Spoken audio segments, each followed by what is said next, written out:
So I have this new book out. It's called Control Alt Delete. It came out last Tuesday. It's been really exciting. It's like number 60 on Amazon overall in Canada, which is that's awesome. We did the Lang & Leary exchange. I figure if I can deal with Kevin, I can handle you guys. It should be pretty easy. And the truth is, when I speak to audiences, I used to call my other presentation 6 Pixels of Separation, which was the name of my first book that came out in 2009.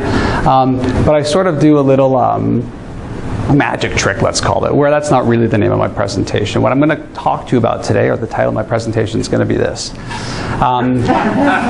The reason I call it, get your minds out of the gutter, it stands for something. It stands for what the 5. I don't know what you were thinking. I've been spending a lot of time working with businesses like the ones you guys are all engaged with, and it could be even smaller, medium-sized businesses and large businesses. I travel all over the world, as you've heard, and it's interesting because I work as a speaker, which is fun, and you sort of have interactions, but I'm also a digital marketing guy. And so I'm working with clients deep, hands and nose in a lot of the work. So you sort of see the dynamics and how the world changes. And what I've found in the past couple of years is that the dynamics have changed at foundational levels. This wasn't something I really felt 5 years ago. I felt like marketing was changing and the way we connect with consumers is changing.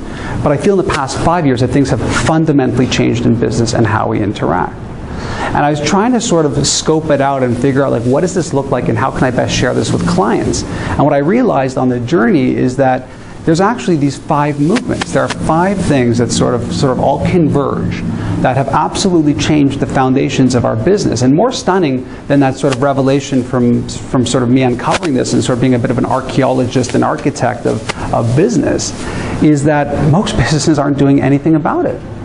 And that was when I sort of had this idea of, like, I actually think that there's like a book here and there's a story to tell. And in my sort of journeys of speaking to people like yourselves and senior marketers across the world and business leaders, I'd ask them, like, how do you feel about your marketing communications? Like, how's it going for you? Do you think it's working? Are you happy with it? Do you find consumers are buying more based off of your marketing communications? And unequivocally, the response I'd get back from people is that they felt like they were in hell. And I'm like, wow, that's like a pretty dire place to be. It's somewhat depressing a little bit too. And I sort of started like ruminating on this idea of, like, are we in hell? Like, is this really hell? And I started to think back on my career, and I remember sort of like 10, 15 years ago that I would sit down with clients, and inevitably the conversation would be something like, I'd be talking about all these amazing things that the internet can do, and the client would look back at me and say, are you sure? Like, tell me why we need a website. Do you remember those moments? Yeah. Like, tell me why we need a website. And I would be like, it was so clear to me. And then I started thinking about that, and I realized that the reason they were saying that is because the internet could have been a fad. Like, if you think back, it wasn't like established like TV and radio and newspapers. It could have been a fad. So that's that feeling of hell. It's like, I don't know if I should go there as a business. Plus, I don't even know if that place will be there if I get there. And then you fast forward to today. Do you still feel that same way? I mean, if I talk to you about mobile or smartphones or tablets, or if I start talking to you about local marketing, or if I start talking to you about data and analytics, do you still feel like this could be something that's not going to be here tomorrow? That the way we get our news will be rolled up on our doorstep, or at 6 p.m. on, do you still feel it? And the answer is no, but none of us feel that way. And that was the click for me.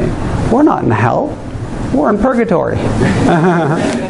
Purgatory is knowing with certainty that these things have happened or are happening, and we don't do things about them.